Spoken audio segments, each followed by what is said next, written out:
Hi everyone, कैसे हो आप सभी लोग। आई होप आप लोग अच्छे होंगे। मैं हूं राहुल जयसवाल एंड स्वागत करता हूं आप सभी का एक बार फिर हमारे यूट्यूब चैनल JR ट्यूटोरियल्स में। फ्रेंड्स, आज अगेन आपके सामने one of the most important shortcut revision का वीडियो आपके सामने मैं लेकर आ चुका हूं, जिसमें हम लोग पढ़ने वाले हैं दोस्तों हमारे 8th स्टैंडर्ड साइंस सब्जेक्ट का एक और बेहतरीन चैप्टर, जिसका नाम है चैप्टर नंबर 18 इकोसिस्टम। दोस्तों सबसे पहले तो यार जिनके एग्जाम्स खत्म हो चुके हैं तो उनको यार मैंने बता चुका है एक वीडियो में कि वैकेशंस में आपको क्या करना चाहिए और किस प्रकार आगे की तैयारी आपको करनी चाहिए। अगर आप 8th स्टैंडर्ड के थे तो 9th की तैयारी शुरू कर दो। वीडियोस पहले से ही हर चीज प्रेजेंट है हमारे चैनल के ऊपर, बस अच्छी तरीके से जितना हो सके पढ़ाई करते रहना, ठीक है। The second most important thing, जिनके एग्जाम्स अभी तक नहीं हुए, जिनके एग्जाम्स चल रहे हैं, तो आप लोग के लिए हम कंटिन्यूस मेहनत कर रहे हैं और आप लोग के लिए कुछ ना कुछ कंटेंट्स बनाने की कोशिश कर रहे हैं। तो आप बहुत ही बेहतरीन तरीके से पढ़ाई करते रहो, बस इतना ही मैं आपसे बोलना चाहूंगा, ठीक है। और आपके लिए जितना हो सके हम लोग रिवाइज करवाने की भी कोशिश कर रहे हैं। आप बने रहो हमारे साथ, प्यार दिखाते रहना, हर चीज आपको पता चलता रहेगा। तो चलिए शुरुआत करते हैं। तो सबसे पहले अगर मैं बात करूं हमारा 8th स्टैंडर्ड का साइंस सब्जेक्ट का जो चैप्टर नंबर 18 इकोसिस्टम, ये बहुत बेहतरीन चैप्टर है जिसमें हम लोग इकोसिस्टम के बारे में पढ़ते हैं। तो बेसिकली अगर मैं इसको रिवाइज करवाने की कोशिश करूं शॉर्टकट तरीके से, तो इकोसिस्टम क्या होता है। इकोसिस्टम में जनरली दो मेन टाइप होते हैं, एक होता है बायोटिक कंपोनेंट, दूसरा होता है अबायोटिक कंपोनेंट, ठीक है। तो मैं आपको बता दूं ecosystem is divided into two main parts. एक होता है बायोटिक, ठीक है, और दूसरा होता है अबायोटिक। अब यहां पे आप फोकस करोगे, इसका पूरा एक्सप्लेनेशन तो ऑलरेडी हमने पढ़ाया हुआ है, तो आपको टेंशन और चिंता करने की कोई बात नहीं है। लेकिन यहां पे आपको थोड़ा सा फोकस ये करना है कि बायोटिक फैक्टर्स मतलब होता है जितने भी लिविंग कंपोनेंट्स होते हैं वो इसके अंदर आ जाते हैं, और अबायोटिक फैक्टर्स में जितने भी नॉन लिविंग कंपोनेंट्स आ जाते हैं अबायोटिक के अंदर। अब लिविंग की बात करो तो इसमें क्या आ सकता है, जितने भी दुनिया में जीव जंतु होते हैं, एनिमल्स होते हैं, प्लांट्स होते हैं, वो सभी चीज इसके अंदर आ जाएंगे। क्या मैं बोल रहा हूं, जितने भी एनिमल्स है, जितने भी प्लांट्स है, जितने भी माइक्रोब्स है, माइक्रो ऑर्गेनिजम्स है, छोटे छोटी हर एक चीज जिसके अंदर जान है, वो सब आ गए किसके अंदर, बायोटिक फैक्टर के अंदर। लेकिन अबायोटिक फैक्टर नॉन लिविंग तो होते हैं, लेकिन अबायोटिक फैक्टर्स के बिना बायोटिक फैक्टर्स जिंदा नहीं रह सकते। जैसे कि हवा, एयर, वाटर, सॉइल, ठीक है, ये सभी चीज अबायोटिक फैक्टर्स तो हैं, लेकिन इसके अलावा मतलब या फिर इसके बिना हम ह्यूमन बींग्स या फिर कोई भी क्रिएचर दुनिया में जिंदा नहीं रह सकता। सही बात है, हवा नहीं रहेगा तो हम ऑक्सीजन नहीं ले पाएंगे, जमीन नहीं रहेगा तो रहेंगे कहां पे, और एयर जैसे मैंने बात किया, पानी नहीं रहेगा तो पिएंगे क्या। तो ये सभी चीज बहुत ज्यादा इंपॉर्टेंट है, इसीलिए इसका इकोसिस्टम में बायोटिक एंड अबायोटिक दोनों का ही फैक्टर्स का होना आपस में जरूरी है, ताकि बैलेंस बना रहे और हमारा इकोलॉजी, इकोसिस्टम जो है मेंटेन रहे। समझ में आ गया। अब एक और चीज यहां पे मैं बात करता हूं जो कि है हमारा इकोसिस्टम का। जनरली अगर मैं बात करूं, इकोसिस्टम बहुत सारे अलग अलग टाइप्स के होते हैं। तो जनरली इकोसिस्टम में जो सबसे बड़ा पार्ट जो होता है उसको हम लोग बोलते हैं बायोम। क्या बोलते हैं दोस्तों, बायोम्स बोलते हैं।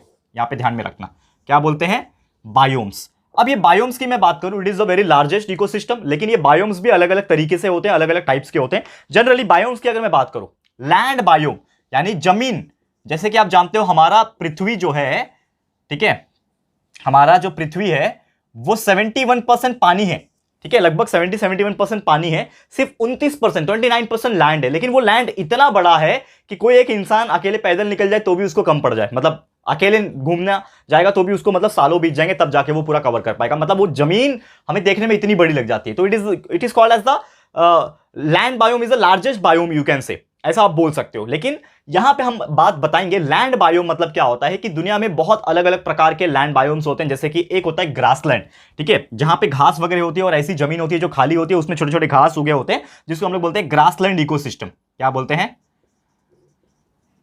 Grassland ecosystem. इसको थोड़ा सा फोकस करो। ग्रासलैंड इकोसिस्टम मतलब क्या होता है, जहां पे ऐसी जमीन है, आपने देखा होगा, आप ट्रेन वगैरह से जाते होंगे तो ट्रेन से जाते टाइम पे आपको आसपास की जमीन दिखती होगी, खेत खलियान दिखते होंगे। यहां पे आपको देखने में लगता है कि यार जमीन पूरा क्लीन है, प्लेन है, बस उसमें घास उगे हुए हैं। तो that is nothing but the grassland ecosystem. And लगभग बहुत सारे ऐसे पूरे वर्ल्ड में आपको ग्रासलैंड इकोसिस्टम देखने मिलेंगे। और वही ग्रासलैंड के अंदर आपको अलग अलग टाइप के एनिमल्स भी देखने मिल जाते हैं। जैसे कि आपने देखा होगा कि खुले मैदान में अक्सर बहुत सारे एनिमल्स रहते हैं, कुछ डोमेस्टिक एनिमल्स रहते हैं, कुछ वाइल्ड एनिमल्स रहते हैं, एलिफेंट होते हैं, जबरा होता है। और आप कहीं कहीं जाओगे, जैसे हमारे इंडिया में भी कहीं कहीं जगह ऐसे हैं जहां पे आपको बहुत सारे वाइल्ड एनिमल्स, लायन, टाइगर जैसे, ठीक है ना, डियर जैसे, इस प्रकार के वाइल्ड एनिमल्स आपको देखने मिल जाएंगे। और बहुत सारे अलग अलग बर्ड्स, अलग अलग टाइप के इंसेक्ट्स भी इन्हीं बायोम्स के अंदर, इन्हीं टाइप के इकोसिस्टम के अंदर आपको देखने मिल जाते हैं। एक और इकोसिस्टम होता है जिसको हम लोग बोलते हैं एवरग्रीन फॉरेस्ट। क्या बोलते हैं, एवरग्रीन फॉरेस्ट। अब एवरग्रीन फॉरेस्ट होता क्या है, जैसे कि आप जानते हो, नाम से ही पता चलना चाहिए, एवरग्रीन, हमेशा हरा भरा रहने वाला फॉरेस्ट।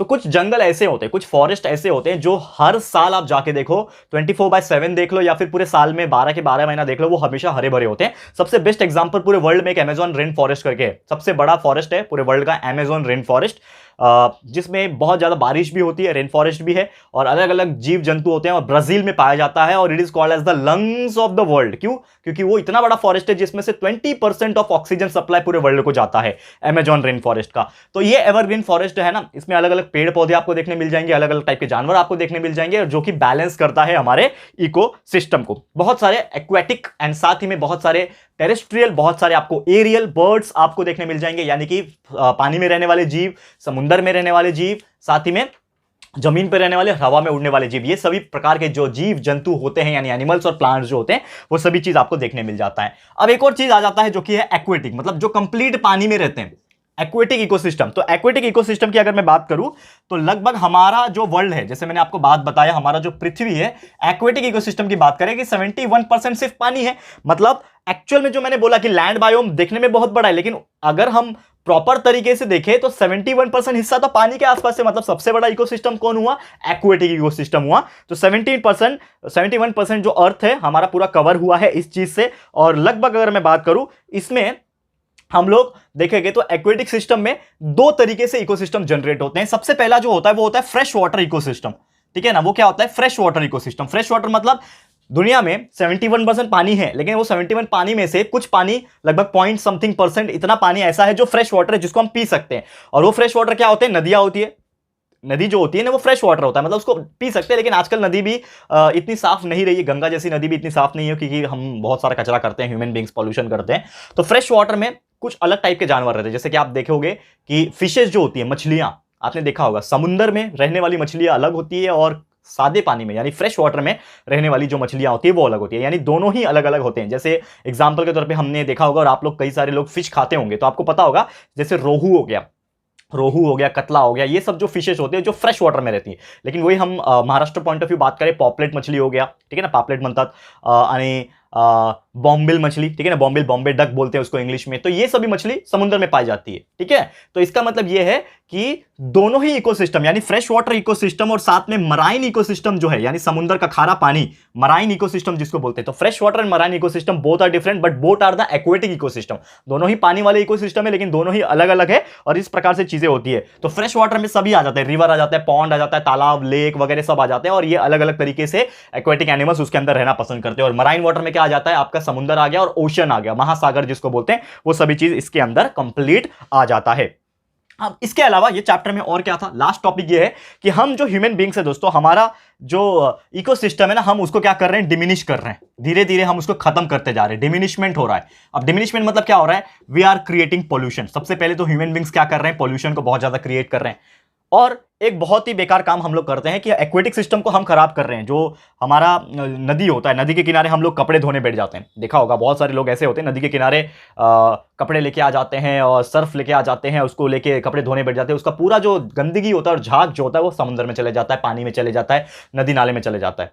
फूल पौधे हम लोग जो है वो नदी में बहा देते हैं, ठीक है ना। ऐसे कई सारे चीजें हैं जो हम लोग नदी में डालते हैं, और उसके पीछे कल्चर का भी नाम देते हैं। लेकिन ठीक है, कल्चर अपनी जगह है, लेकिन हमें ये सोचना पड़ेगा कि हम ये जो फ्रेश वाटर है उसको कंटामिनेट कर रहे हैं, उसको गंदा कर रहे हैं। जैसे गंगा का एग्जांपल है, हम लोग गंगा को पवित्र मानते हैं, इसके लिए बहुत सारी चीज हम गंगा में अर्पित कर देते हैं, ठीक है ना, गंगा के अंदर डाल देते हैं। तो गंगा के अंदर डालने के बाद एक्चुअल में गंगा क्या हो रहा है? दूषित हो रहा है। और ये सर्वे हुआ था बीच में कि सबसे ज्यादा पोल्यूटेड रिवर एक टाइम पे गंगा बन गया था। क्यों? क्योंकि उसमें इतना ज्यादा कंटामिनेशन आ गया, लोग उसमें नहा रहे हैं, लोग उसमें कपड़े धो रहे हैं, लोग उसमें फूल पौधे डाल रहे हैं, ऐश डाल रहे हैं, ऐसे कई सारी चीजें डाल रहे हैं, ठीक है। I don't want to hurt anyone sentiment, but sentiment अपनी जगह है, लेकिन ये हमें सोचना पड़ेगा कि हमारी नदियां कितनी पवित्र थी एक टाइम पे और कितनी साफ सुथरी थी, तो उसको हमें क्लीननेस मेंटेन करना पड़ेगा। इसीलिए इवन हमारे प्राइम मिनिस्टर जो है वो हमारे स्वच्छ भारत अभियान के थ्रू गंगा नदी को क्लियर करने के लिए, क्लीन करने के लिए उन्होंने सबसे ज्यादा मुहिम को छिड़ा है, और ये चल भी रहा है, गंगा नदी को हमको क्लीन करना है। तो ऐसे कई सारे नदियां हैं हमारे इंडिया में जिसको हमें क्लीन करना है, ठीक है। तो ये सभी चीज बहुत ज्यादा इंपॉर्टेंट है, और हम अलग अलग तरीके से इसको कोशिश करेंगे क्लीन करने के लिए। और पूरा चैप्टर जो है लगभग इसी बारे में है, जो हमने पूरा अच्छे से एक्सप्लेन किया है। तो ज्यादा डिटेल में आपको अगर पढ़ना है, ये तो हमने शॉर्टकट तरीके से आपको कुछ चीजें बता दी, रिवाइज कराने की कोशिश की है। लेकिन आपको मैं एक चीज बता दूं कि अगर आपको पूरा डिटेल में जाना है, पूरा अच्छे तरीके से पढ़ना है, तो हमारा ये जो चैप्टर है इकोसिस्टम नाम का, चैप्टर नंबर 18 जो है 8 स्टैंडर्ड साइंस का, इसका पूरा एक्सप्लेनेशन हमने ऑलरेडी पढ़ा दिया है, lecture by lecture videos upload किए, तो आपको बस सर्च कर लेना है 8 science chapter number 18 ecosystem, YouTube पे जाके हमारे वीडियोस आपको देखने मिल जाएंगे। बस आपसे यही उम्मीद है कि आप अच्छी तरीके से पढ़ाई करते रहो, जितना हो सके नॉलेज जो है लेते रहो। ठीक है, चलो आज के लिए इतना ही। ये वीडियो आपको कैसा लगा है प्लीज हमें कमेंट करके जरूर से बताइएगा। वीडियो पसंद आया है, अच्छा लगा है दोस्तों, तो प्लीज वीडियो को लाइक कर देना एंड अपने दोस्तों के साथ जितना हो सके शेयर कर देना। और फर्स्ट टाइम आए हो चैनल पे, अभी तक चैनल को सब्सक्राइब नहीं किया है ना, तो फटाफट से हमारे चैनल को सब्सक्राइब कर देना। बाजू में बेल आइकन होता है उसको प्रेस कर देना, ताकि फ्यूचर में हम कभी भी कोई भी वीडियोस को अपलोड करेंगे तो आप लोगों को नोटिफिकेशंस मिलती रहेगी। ठीक है फ्रेंड्स, तो मिलते हैं हमारे अगले वीडियो में। ये वीडियो देखने के लिए thank you and good bye.